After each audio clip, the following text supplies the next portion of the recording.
بسم اللہ الرحمن الرحیم۔ ایک دفعہ ایک گھوڑا ایک گہرے کنویں میں جا گرا اور زور زور سے آوازیں نکالنے لگا۔ گھوڑے کا مالک کسان تھا جو کنویں کے کنارے پہ کھڑا اسے بچانے کی ترکیبیں سوچ رہا تھا۔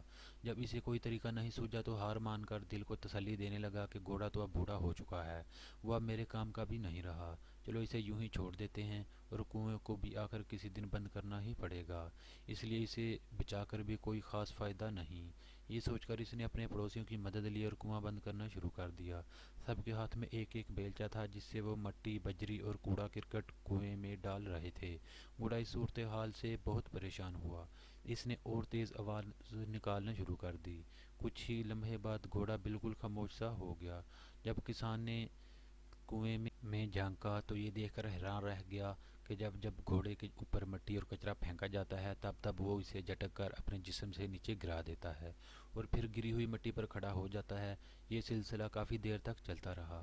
کسان اپنے پڑوسیوں کے ساتھ مل کر مٹی اور کچرا پھینکتا رہا اور گھوڑا اسے اپنے بدن سے ہٹا ہٹا کر اوپر آتا گیا اور دیکھتے ہی دیکھتے کنویں کے اوپر تک پہنچ گیا اور باہر نکل آیا۔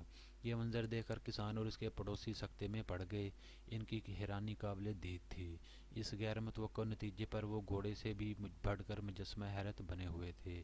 زندگی میں ہمارے ساتھ بھی دوستو ایسے واقعات رونما ہو سکتے ہیں کہ ہمارے اوپر کچرا اچھالا جائے، ہماری کردار کشی کی جائے، ہمارے دامن کو داغدار کیا جائے، ہمیں طعن و تشنیع کا نشانہ بنایا جائے۔